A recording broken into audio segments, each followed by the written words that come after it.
Bonjour à vous, c'est Valérie Stromanger du site orthocfacile.fr. J'espère que vous allez bien. En tout cas, aujourd'hui, nous allons continuer notre découverte des différentes classes grammaticales en commençant par un grand classique qui est le nom.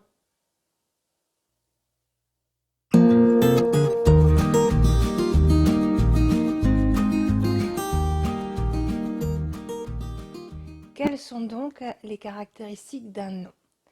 Eh bien, tout d'abord, un nom est un mot qui désigne une réalité. Tout d'abord, une réalité, ça peut être une réalité vivante, comme une personne, boulanger, policier, homme, femme, etc. Ça peut être aussi un animal, chien, chat, dauphin. Et puis la réalité peut aussi être une chose, par exemple bureau, voiture, etc. Cette réalité, elle peut être concrète. Je parlais de bureau, je peux parler de statut, etc.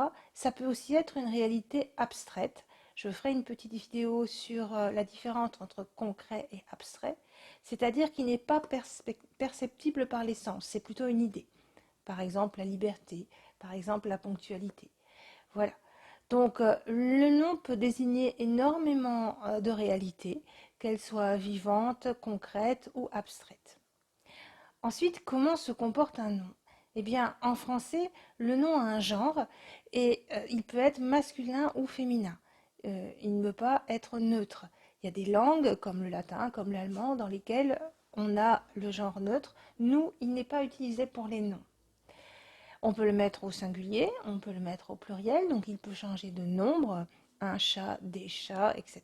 C'est pour ça que c'est un mot variable. Ensuite, on peut le décomposer, en tout cas il peut être composé. On peut faire un nom avec d'autres mots, avec deux noms par exemple, un chou-fleur, avec un verbe et un nom comme un porte-manteau, etc. J'ai aussi déjà fait une vidéo sur le pluriel des noms composés. Il reste une dernière caractéristique du nom qui est le fait qu'on peut avoir un nom commun ou un nom propre. Alors le nom propre, on lui met une majuscule et on s'en sert pour désigner une personne ou un pays, un lieu. Un pays, une ville, etc. Donc si je dis Sophie et que je parle d'une personne en particulier, je vais mettre un S majuscule. Et puis vous savez que tous les noms de pays, tous les noms de fleuves, tous les noms de lieux en général portent eux aussi une majuscule. Donc voilà pour le nom, notre première classe grammaticale, une classe grammaticale très importante puisqu'il va pouvoir être aussi le noyau d'un groupe qu'on va appeler le groupe nominal. Je vous renvoie à la vidéo qui a déjà été faite sur ce thème. Voilà, je suis sûre, comme c'était facile aujourd'hui, que vous avez tout compris. Je vous souhaite une bonne fin de journée et je vous adresse mes pensées les plus fraternelles. Surtout, n'hésitez pas à aller consulter le site orthocfacile.fr pour voir la règle à l'écrit pour les personnes qui ont besoin de la lire pour la retenir. Sur le site, il y a aussi un formulaire de contact si vous voulez m'écrire. Et enfin, comme d'habitude, je vous adresse de tout mon cœur mes pensées les plus fraternelles et je vous dis à très bientôt pour une autre classe grammaticale.